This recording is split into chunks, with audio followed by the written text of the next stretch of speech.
This is Susan Eisenberg, and you are listening to the Great Big Beautiful Podcast.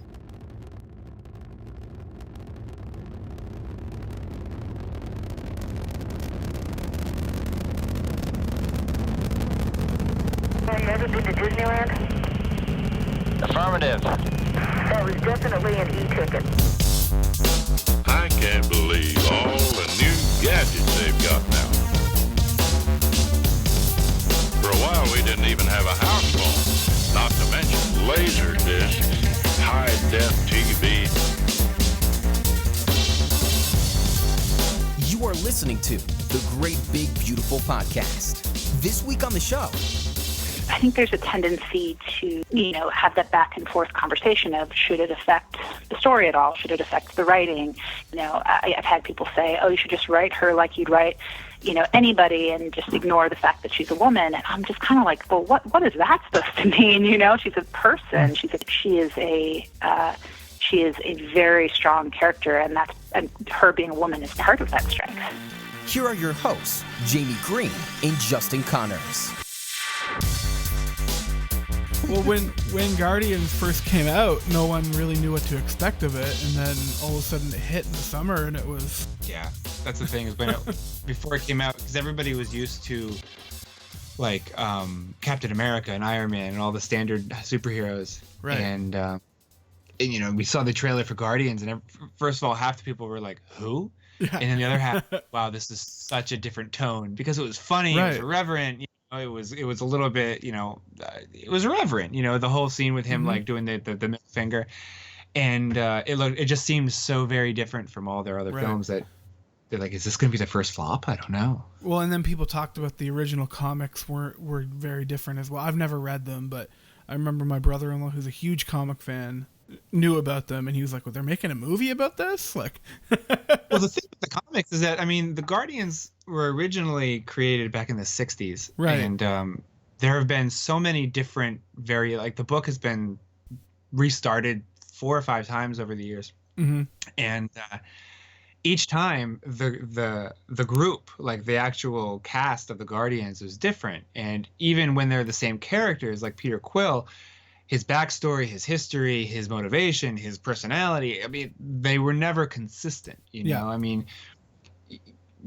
Spider-Man, Batman, Superman, Iron Man, they've been all over the spectrum too over the years, but the Guardians cast was really all over the place with just who they were and where they came from and why they were.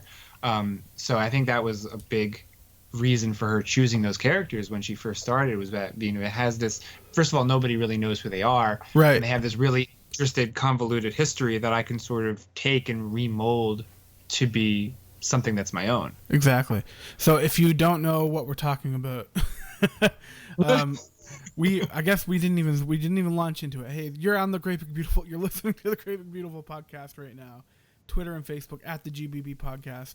But today we are interviewing a fantastic screenwriter, and she's just involved in so many different projects. Yeah, and this, I have to say, pulling back the curtain a little bit. Right. I first got in touch with Nicole Perlman months ago, and at the time she said, I'd love to do it, but there's not really much I can say about anything that I'm working on right now because everything was still under wraps. So she said, if you want to wait, I can talk a little bit more freely about what I'm doing. And ironically, we waited, and this is a great conversation, but there is still so much she's involved with that she still just can't really talk about. Yeah. And that's a credit to her, because Guardians was her first produced screenplay, and it launched her into outer space in terms of her career. And so, she was the original writer on Guardians of the Galaxy. She is the co-writer of Captain Marvel, which is coming up in 2019. She is writing with Alex Hirsch, a new Pokemon movie called Detective Pikachu. She's got a show coming up on Amazon. It's going to be an Amazon original. And she's also attached to the, quote unquote, the Hasbro cinematic universe with Visionaries, ROM, Mask. So she's a busy woman, and everything that she's working on is just so interesting to me, and like all really high up on my list of things that I'm looking forward to. She sounds like she has a lot of free time on her hands. Oh yeah, I'm sure. Just a ton. Just a ton. So this was a fantastic conversation, and we get into a lot of really cool things, and I can't wait for you to hear it. So we're going to go play it for you right now. Hope you enjoy. Nicole, thank you so much for taking the time to talk today. It is just a thrill to have you here. Thank you for having me. I'm really excited to chat with you guys. I wanted to go back a little bit, and I understand you have your degree is in film and dramatic writing from Tisch. Is that correct? That's right. Do you think that that prepared you for what you're doing today? Because I know a lot of people, when they think about, I want to become a writer or I want to become a screenwriter, they often have that internal debate about whether those professional programs are actually worth it or not. Yeah, I think that's a fascinating question. I would say that usually the best thing that you get out of film school is meeting other people who are driven and passionate and are most likely going to be working with you during, everybody sort of rises together and goes out into different parts of the industry. And that network that you create is really the most important part of film school. I will say that I don't really work too much with people that I went to school with because I went to NYU on the East Coast, and I'm primarily doing work on the West Coast. Mm-hmm. However, I would have to say that my experience with NYU might be different than what people get from it now, because this was 13 or 14 years ago, and I went as an undergrad. But I would say that the best thing about my undergraduate experience was living in New York and being exposed to a tremendous amount and variety of theater and films that I might not have seen if I was going to a school that maybe was more focused on the actual day-to-day of how to survive as an artist in Hollywood. Yeah. But that said, I think that the film schools that really go out of their way to provide a great network for you do put people in a good advantage situation. I know that USC, at least in Los Angeles, has done a very good job of creating those networks. But I would say that you are exposed to different forms of artistic, you're going to see more, I think, experimental and underrepresented work if you're going to NYU, in my experience, than some of the other schools, because they really seek that out. But yeah. I feel very strongly that there are so many life skills that I did not learn when I was in college at all. Like, I think we had, at least when I went to undergraduate dramatic writing in that program, we only had, I think, an afternoon class on how to pitch. And it was the entire program. So I think it was all 60 or 70 of us students in one class for an afternoon, and that's one of the most important things you need to learn how to do. So, it might have changed since then, but I would say a little bit of both, that you're exposed to a lot of wonderful things, you meet a lot of great people who are useful, not just in the fact that they can help you with your career, but also can remind you that you're not going crazy when things get very weird in Hollywood. But yeah, I would say in terms of actual life skills, you don't need to go to film school. You can learn a lot of that just through experience and practice. Yeah, it seems also, you touched on this, it seems that going to school in New York, it exposed you to more than just Hollywood, more than just the film industry. You were also there. If you wanted to, as a student, you could also, touch into theater, into publishing, into television. Some of these things that might not be as accessible if you were in Hollywood or on the West Coast. Absolutely, I would say that there were a lot of inspirational sources in the city, and a lot of it was what you made of it, but I had fantastic art history teachers and really wonderful playwriting teachers, and so I was exposed to a lot of different forms of art that I think were really helpful. Yeah. So your script for when you worked on Guardians, that came about as a result of your involvement with the Marvel writing program. That's right.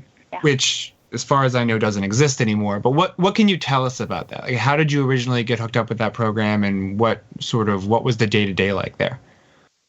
Right. Well, I will tell you what that's like, but actually, interestingly enough, they restarted it Really? a few months ago. Yeah, I was surprised to find that out because I had sort of assumed that they wouldn't have a lot of extra bandwidth or room in their slate, but it looks like they're starting it up again.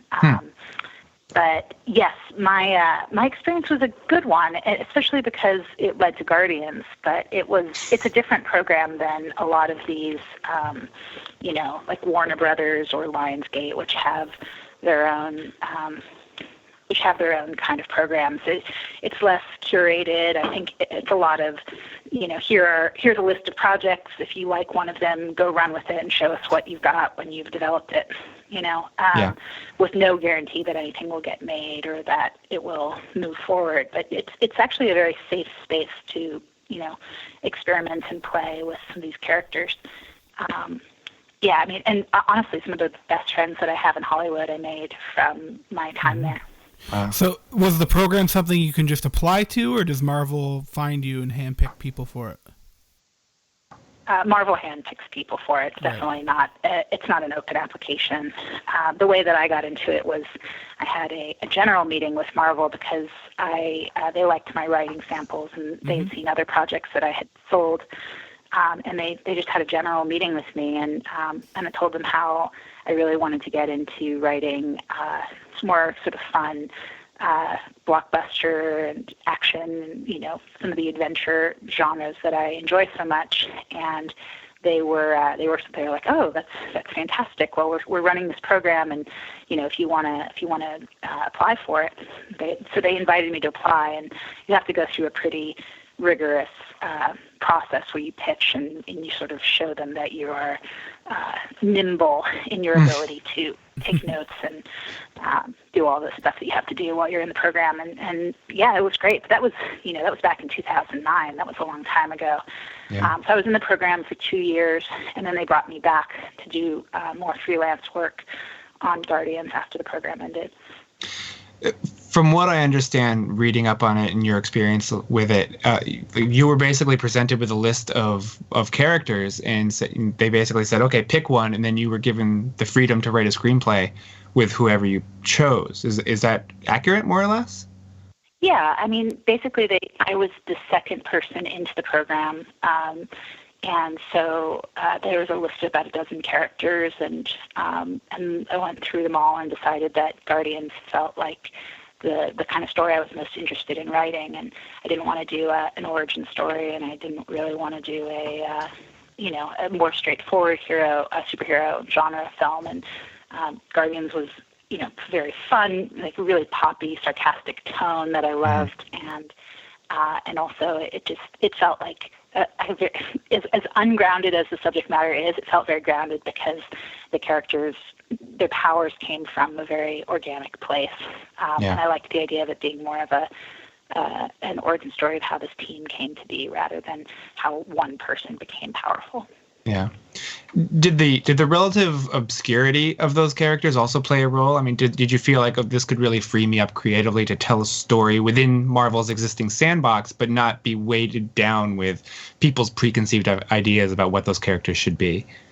Absolutely, yeah. And they gave me pretty much a free hand when I was, part of it was probably because there was no guarantee that this was ever going to end up on their slate. So they kind of said, go nuts, write whatever you want to write, have fun with it. And so, yeah, it felt very free, and I've never received any negative feedback about how the characters were portrayed, even though I ended up changing a fair amount, in terms of changing Peter Quill's backstory and Drax's backstory, and there really was a fair amount of reinvention that was done, but it surprisingly have not received any negative comments about that.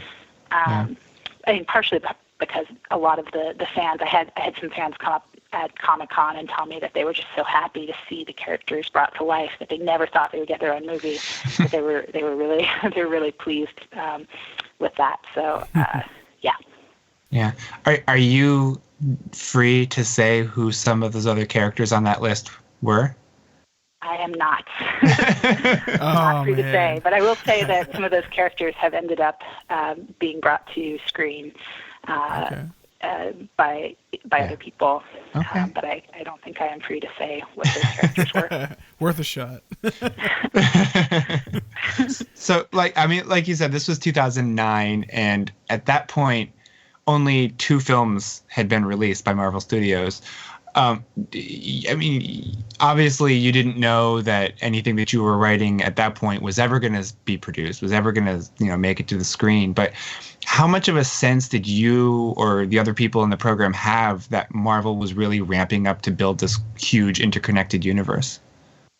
Well, while I was in the program, Iron Man 2 was shooting in my building, and then Thor was shooting because we were down in Manhattan Beach Studios at the time. Mm-hmm. And so there was just the sense that everything that they were rolling out was doing really well. And there was a hunger for it, and that the brand was really being established. So I think, they were only releasing a couple movies a year. So there was this sense of, there's Captain America, there's the Avengers, there's all these things that have yet to come out. Like, when are they going to get around to, the Guardians of the Galaxy, which to me felt like a very far-flung, very far down the list project. So I was very thrilled when they said they were greenlighting it. But it was definitely kind of a dream, and it wasn't like we were just working on those one project that we each chose. We all had secondary projects that we were tinkering with, and I did some sort of script doctor work on Thor. There was a lot of that that went around. So they kept us busy, but it was a lot of it was unsupervised, and you work on your own schedule and do as many drafts as you want. In a way, it was very luxurious because as a screenwriter, you're usually stacking projects. I think I've got 4 or 5 projects on my slate at the moment, and you're just constantly jumping from one thing to the other, and it was really nice just to be able to sit and dive in deep on Guardians. It seems like it's almost sort of like a dream situation there. Yeah, it was. I mean, it was a little. I think it's a little hard when you're writing and you don't know exactly where it's going to fit in. That's one of the reasons I kept Guardians in space for the most part. Is I just didn't know when it would take place in the Marvel Cinematic Universe. I wanted it to be modular so it could be sort of inserted at will. Yeah. And it worked perfectly that way too. Yeah, it worked really well. I was happy with how it turned out. Yeah. It was also, it was your first produced script, correct? Yes. That seems like one heck of a way to start out. How quickly did things change for you professionally? Once that was greenlit and things started rolling, did you see a change overnight, basically, or was it just sort of all slow coming? I know now you're involved in about 1,000 things at once, but that must have just been a whirlwind of a time, right? Between when it was greenlit and when it came out for you. Well, it was interesting. I handed in my last draft on it in 2012, and then it started shooting in 2013, and it came out in 2014. So it was weird, there was about a year and a half where people knew I had written a script that was going into production, and that it was, it was a Marvel movie, and there was a talking raccoon in it, and all this stuff, but nobody really knew what to make of it. And so there were a lot of people who were like, well, hopefully it's not a huge failure, and it was, and trying to explain the plot to people, they were like, I don't know, but it was, so I was working, and, I was doing lots of work during that time, but I think people didn't quite know what to make of this project. After the movie came out, things did ramp up pretty insanely. It just got to be very overwhelming, really. And I was already working on other projects, and I needed to get a little space so that I could finish all my deadlines. So that was actually one of the reasons that I moved up to San Francisco. Is just like, hey, I can fly in for the meetings that are necessary, and I can just have a little bit of emotional buffer from Los Angeles. Yeah, it's probably very wise. More people should probably do that. This would be my guess. Yes, definitely. I have to know, you're sitting there in the darkened theater and the movie comes on and you hear lines or you see the story that you wrote. What is that feeling like? It must have been exhilarating the first time. It was. But I would say even before that, when I went to the set in London, and I was walking around and seeing like spaceships and the cantina and all these being on the set at nowhere, it was like, wow, this is really weird. It's just a weird thing to walk into, like a physical incarnation of something that you just kind of imagined or rather adapted from comic books, but put into reality. I will say that the thing that was very mind-blowing and strange was the opening scene for Guardians, where Quill is walking through the landscape with the geysers, and the water has been drained away, and like that was really cool for me, because that was a landscape that I had envisioned, because when I was very, very young, I went to Disneyland, and they were renovating or cleaning that sort of that Nemo. I think it's Finding Nemo now, but it was like 20,000 Leagues Under the Sea, and so I saw the weird landscape, and it always stuck with me of like what it looks like when the water's been drained away. So seeing that brought to life with Quill was really a huge thrill. So. It was cool, but I have to admit my palms were really sweaty, and it was really strange. It was a strange feeling. Just hoping inside, like, oh, I hope it's not a failure, like everybody thinks. Right. I know, just like sinking into my seat, like, oh God, here we go. You mentioned, working on Thor as a little bit of a script doctor, and you were brought in to rewrite some of Natalie Portman's dialogue as Jane Foster to sort of make sure the science and the tech rolled off the tongue smoothly. I have to ask, do you have a script inside of you for a film with the Jane Foster version of Thor?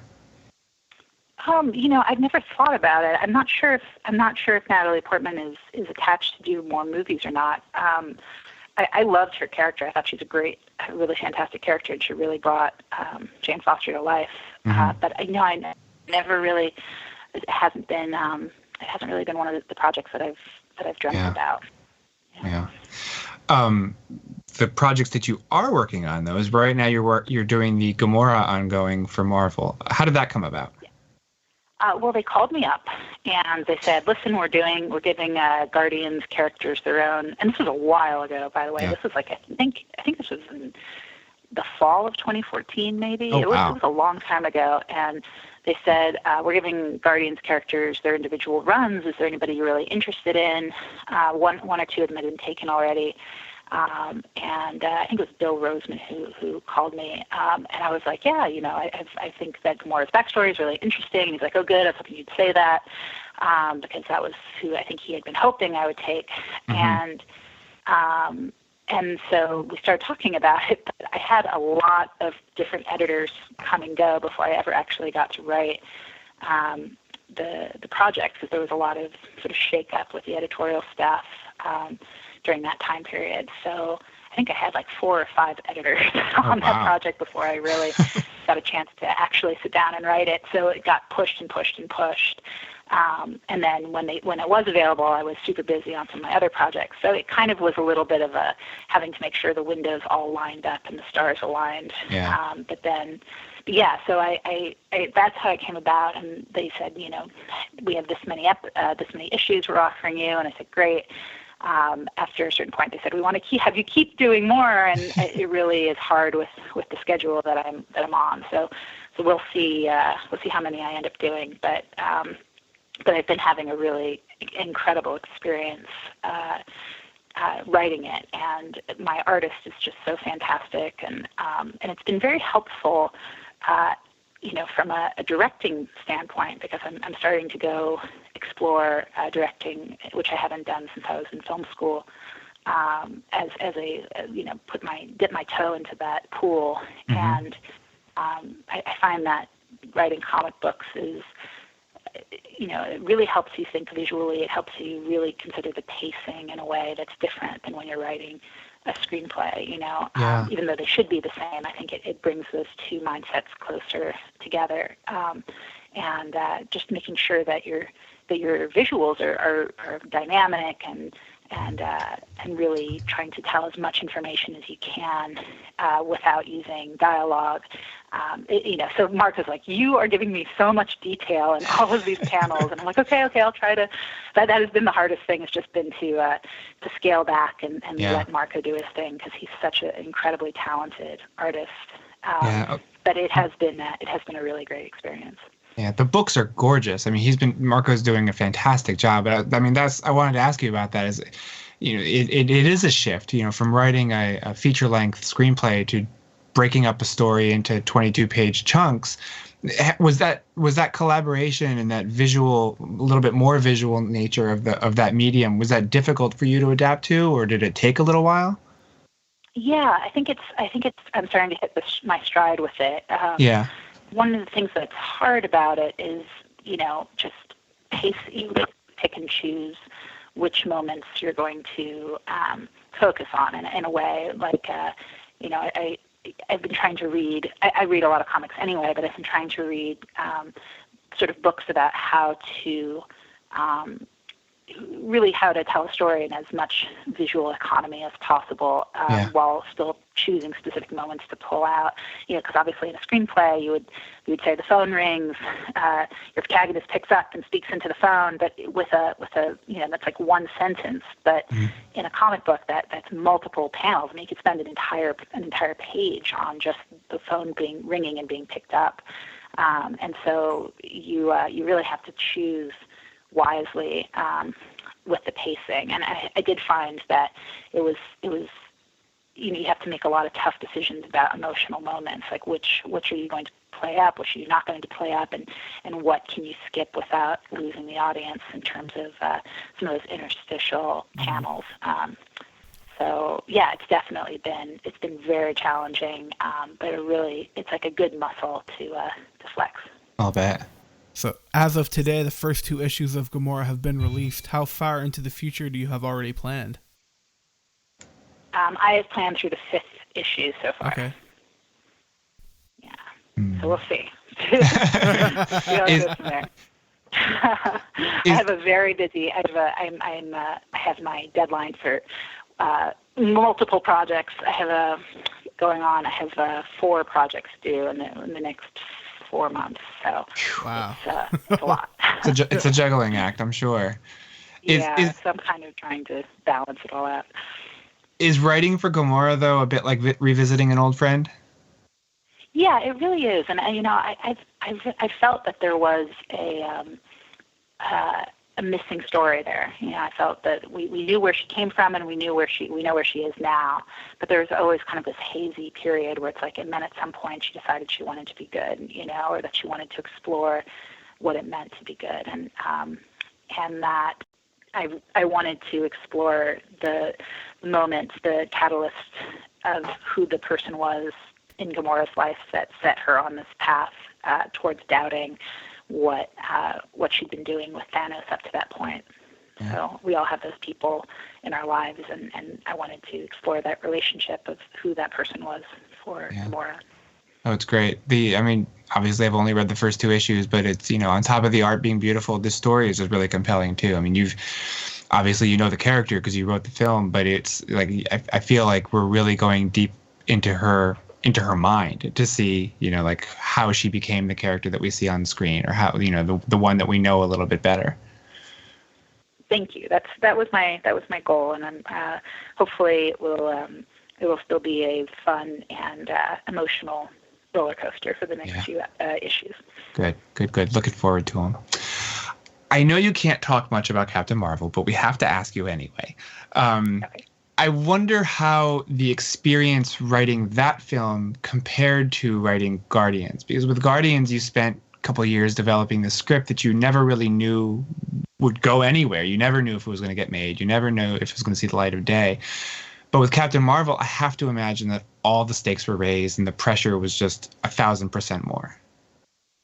Yeah, I would say it's a different kind of pressure in a sense because, you're waiting. We were hired, Meg and I were hired a long time ago, but we didn't actually have our marching orders until much more recently. So it was, I think Marvel is a little bit of a house of cards in the sense that everything influences everything around it, even if it's very modular.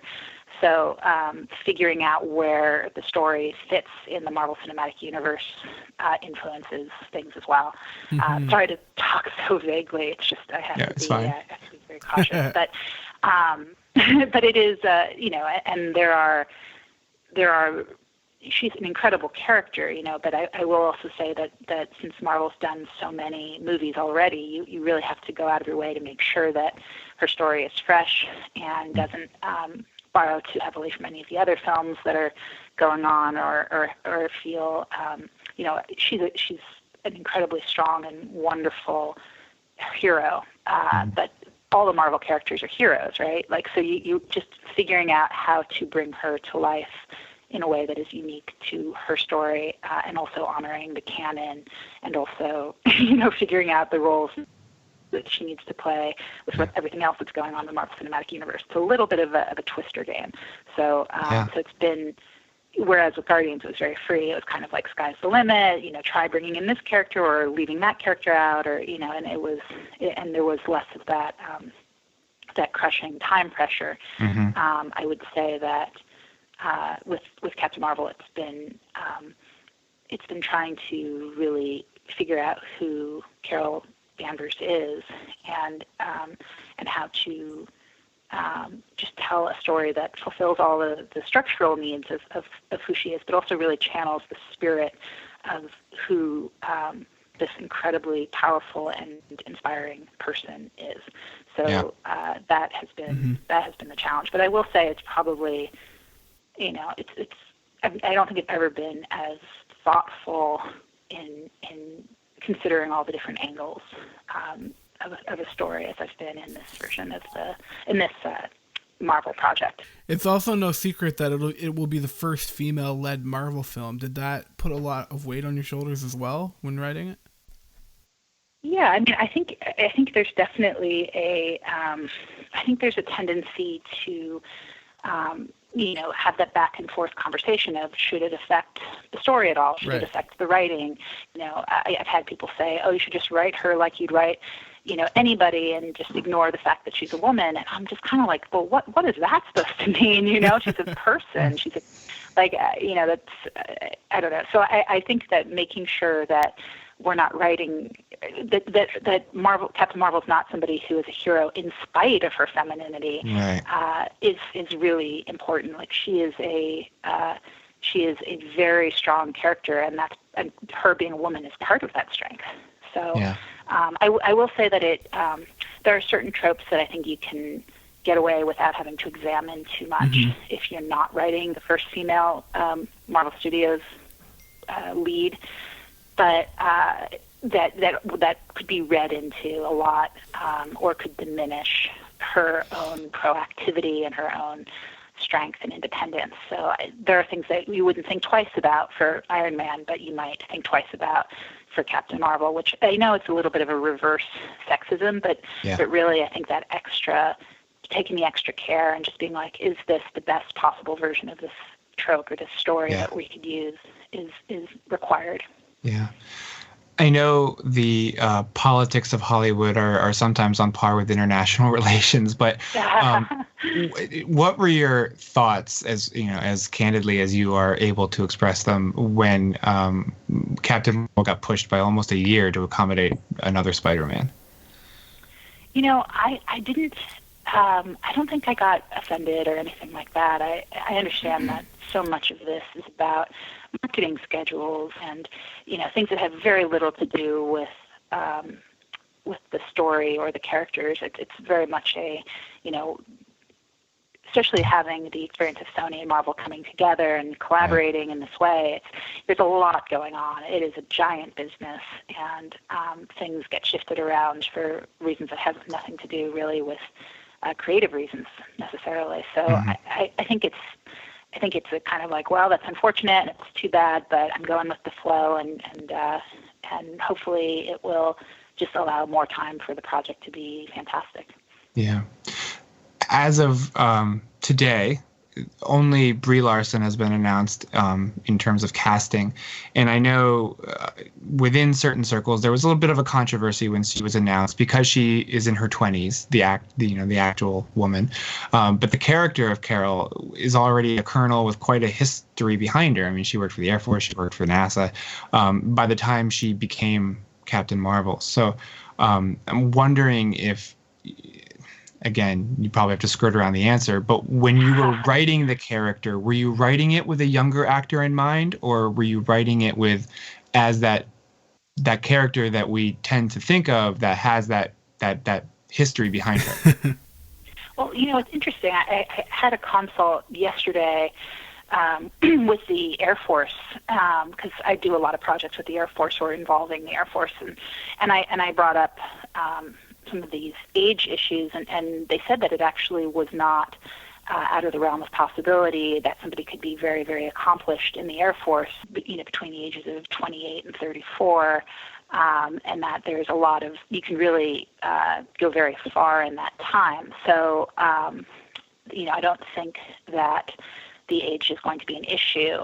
Also, obviously, by the time the movie comes out and the shooting is finished, like, Brie is older Sure. than she was when she was first announced. So Sure. I actually think it's going to be fine. Let's talk about Pokemon for a bit then. You're working on the screenplay for Detective Pikachu with Alex Hirsch, who we've had on our show before. And how did you move from science fiction to Pokemon? I think one of the things that's interesting in Hollywood is that you get a reputation for doing certain kinds of things or bringing certain elements to a story. So somebody might be brought in because they're great with character, or they're great with heart, or they're great with structure or theme, and it's kind of silly to chop people up into these specific almost tools in a toolbox. But for very large Hollywood movies, there's a tendency to bring in a lot of different writers who have different strengths.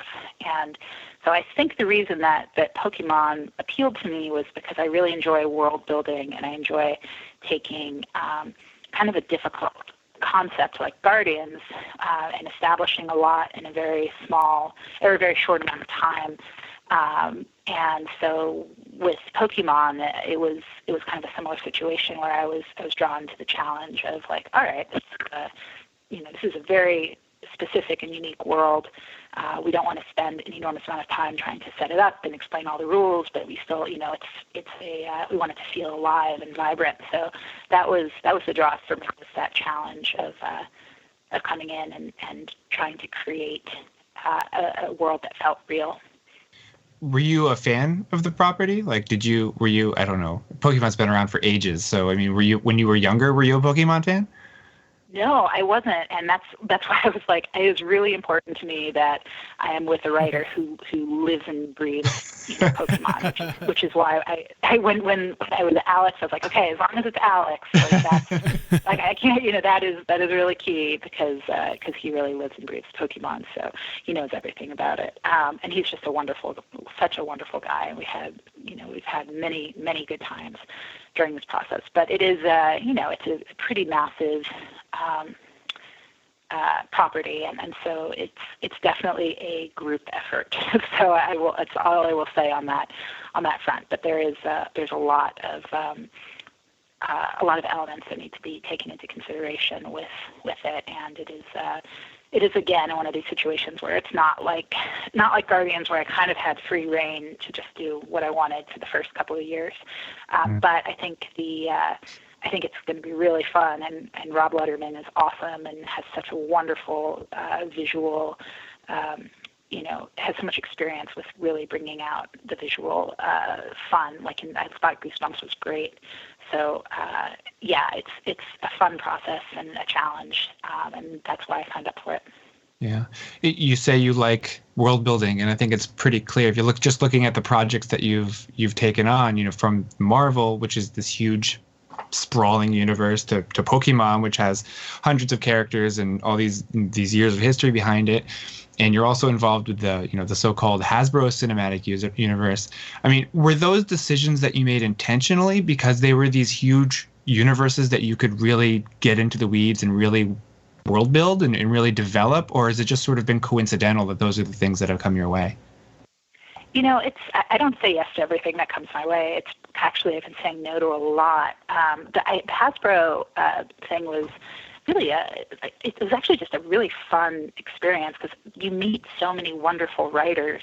I got to become friends with Michael Chabon and Brian K. Vaughan, and Joe Cole and I were already friends from Marvel, but it's just you really get to meet wonderful people. Like three of my favorite female screenwriters in Hollywood I met from the Hasbro room: Geneva Robertson-Dworet, Nicole Regal, and Lindsay Beer. And it's like, I mean, the amount of fun that we had just getting together as a big group and crafting stories together was really one of the highlights of my year last year.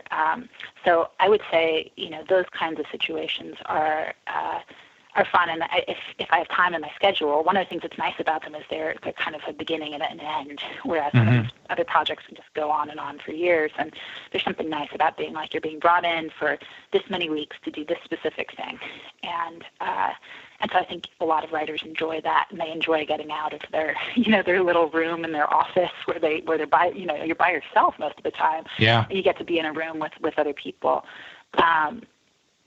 So that was a big part of why I did that. But it is very fun to get a group of talented people together and toss ideas around.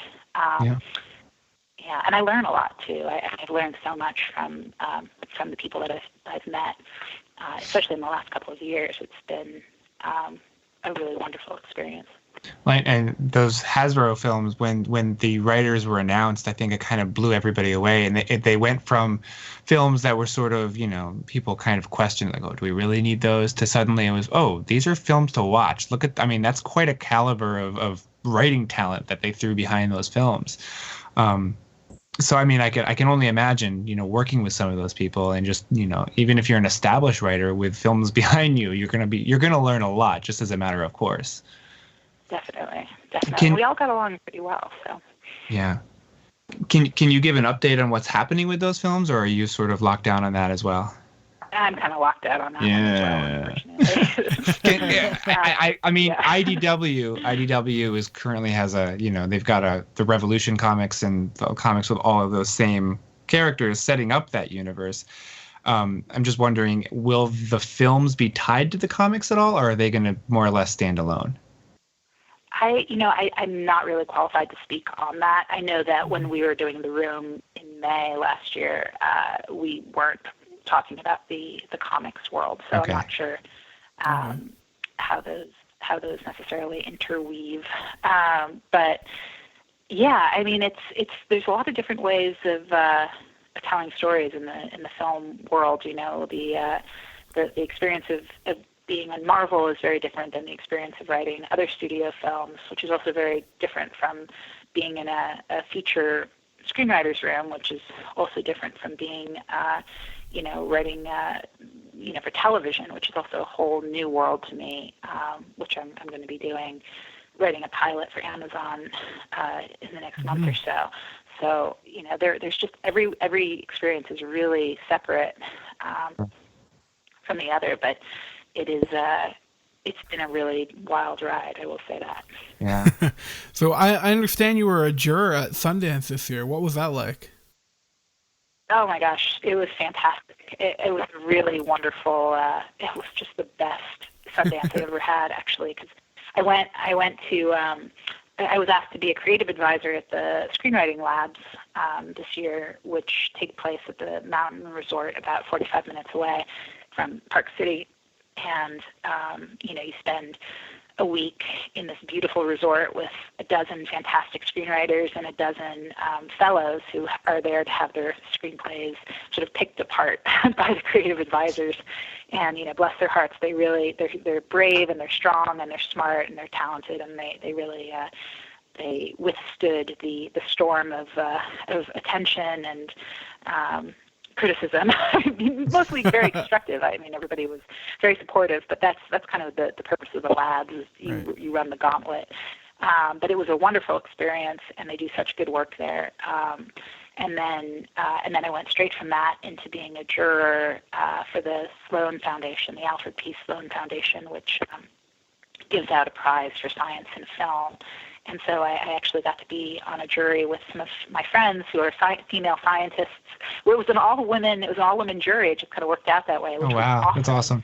That's awesome. So that was an incredibly enjoyable experience because we got all access passes, we had drivers, and we got to see anything we wanted to see, and it was really great. So it is a once in a lifetime experience, and I highly recommend it. But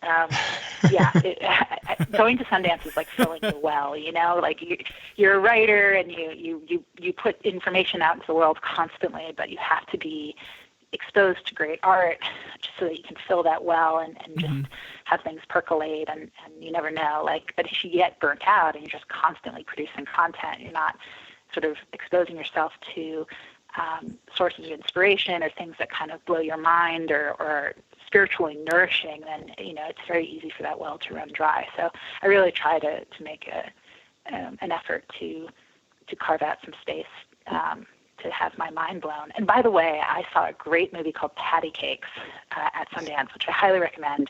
And it's just such a life-affirming, great film. And when it hits theaters, I'm sure in like a year, everybody should watch it. It was awesome. Great. We need all the life-affirming art we can take right now, quite honestly. You're also in a directing fellowship right now. You mentioned that. What's involved with that? That is the CineReach Directing Fellowship, and it is a sort of a small program that is based in New York City. And CineReach is a really wonderful film funding organization that does a lot of stuff with Sundance. They actually funded part of Patty Cakes, I believe. But they also were involved with Robert Eggers' The Witch, which was wonderful, and the Fits, which came out last year, which was also great, and Beasts of the Southern Wild. So they give a lot of money to these programs. I think they've given grants to Barry Jenkins, who did Moonlight. They're really just a wonderful company. And so I went through this whole application process, and I was invited to apply, and I thought, there's no way I'm going to get into this incredibly prestigious fellowship because I haven't directed anything since film school. But I fortunately I talked my way in. So the goal is everybody has their own project that they're specifically working on, and they're sort of shepherding that experience and giving you what you need to make it a reality. Wow. And a lot of that's like emotional or inspirational, or you should talk to this location scout who did a movie that you loved so you can brainstorm ideas. They're just really very sensitive and thoughtful, and it's been a really wonderful experience. It sounds amazing. It sounds very similar to how you were describing the writing program, and that it's, they're just there to sort of inspire you and help you along the way to creating what it is that you want to do.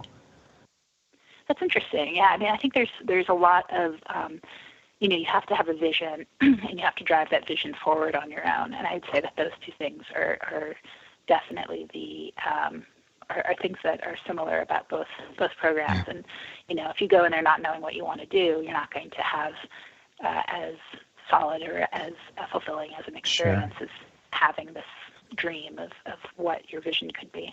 Sure. And so your work, do you have a project that you're working on, or do you just I optioned the rights to a New Yorker short story from about 10 years ago that I loved, and I've just, it's been one of these dream projects in the back of my mind for years, and it's a very grounded science fiction short story, so I'm going to be developing that, and I think I'm doing a proof of concept first towards the end of the year once I have some stuff off my plate. Nice. With some new studio films. Yeah. What's the story? It is called The Slows, and it is written by Gail Haravan, who is an Israeli science fiction writer. And it's, I kind of people should just look it up. It's actually available if you Google it.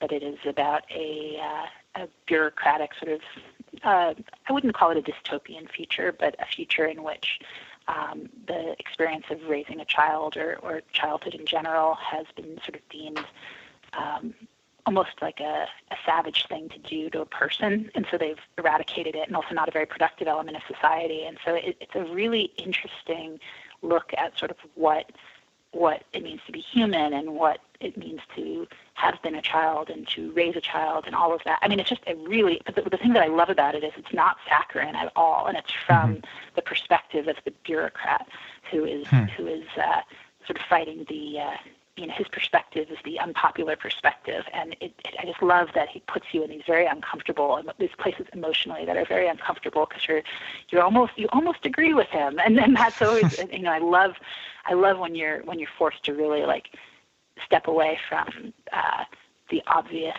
emotional gut response to something and have to kind of question what you really feel.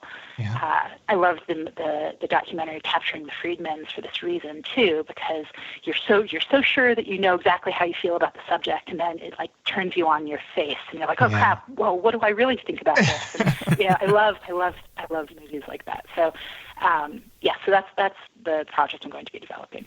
That's awesome. I'm going to go find that right after we get off this call, and we'll link to it too, so other people can scope it out too.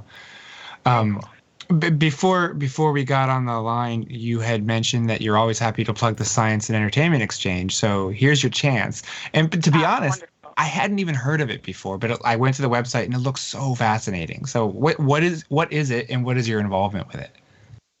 I am on the steering committee for the Science and Entertainment Exchange, which is a program that is involved with the National Academy of Sciences, and they get funding from Google and from Howard Hughes Medical Institute and a lot of other places. But they are a free service to anybody who is working in film and television, and they have just a massive network in Los Angeles, but also in New York, and their whole purpose is to provide free consultations in any science branch, even like social sciences or psychology. It doesn't have to be like chemistry or physics. It can be all sorts of different things, to anybody who's doing a film or television project and want to try and either incorporate more real science or bounce ideas around with scientists.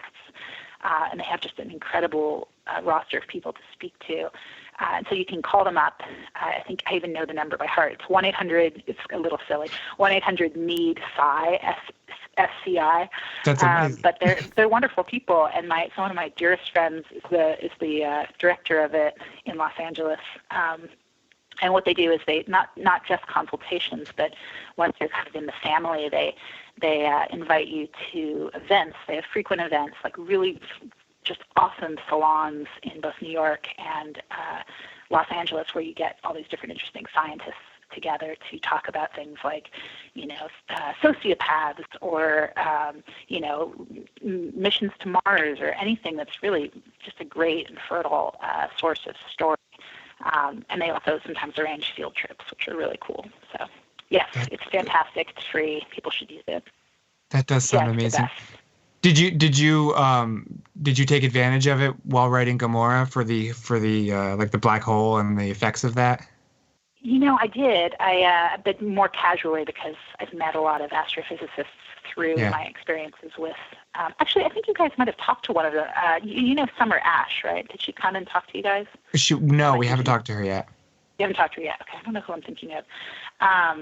But she's a wonderful friend of mine, and she's helped me out on Gomorrah, and I've had many of them, of the various scientists that I've met, help me for my projects, and they're fun, man. They have great imaginations and senses of humor. It's a wonderful thing. That's great.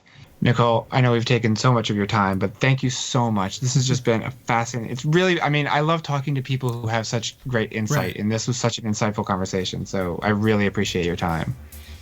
Well, thank you, and thank you for having me on the show.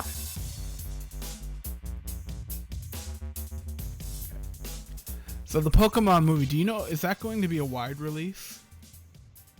As far as I know, yeah. So it's based on a video game. There's this video game called Detective Pikachu, and the game is, from what I understand, it's already out in Japan. I'm not sure if it's been released here in the States or here in North America, I should say.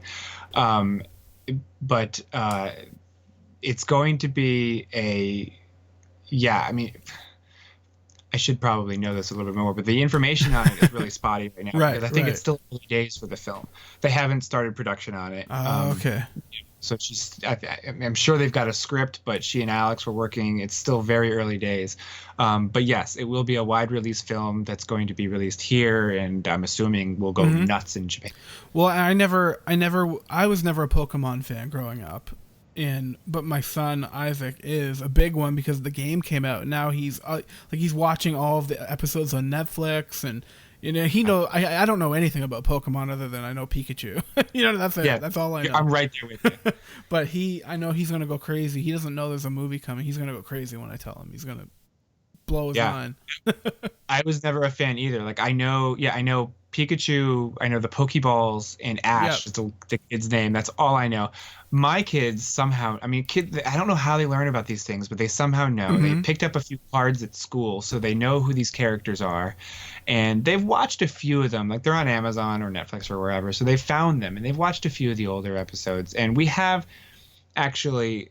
there were 3 theatrical movies, believe it or not. Okay, I didn't know that. It's Pokemon.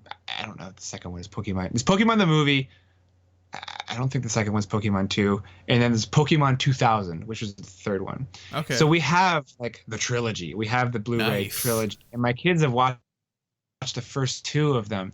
And I sat down. I was like, I've never watched it. I'll watch it with you. Oh, man. Pokemon is an acquired taste. And I don't have the taste, I think. I was going to say, do you do marathons of the trilogy? Oh my God, no.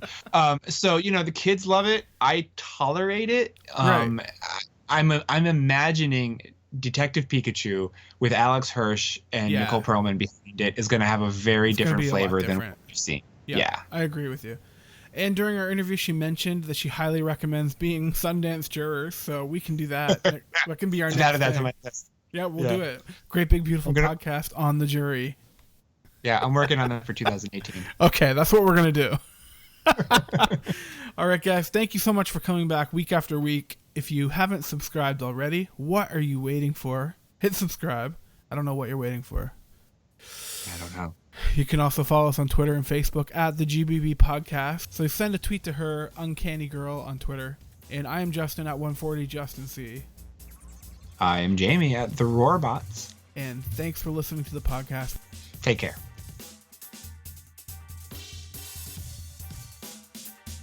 This podcast has been a production of the Geek Dad Podcast Network. If you've enjoyed this content, please consider supporting us at patreon.com/geekdad.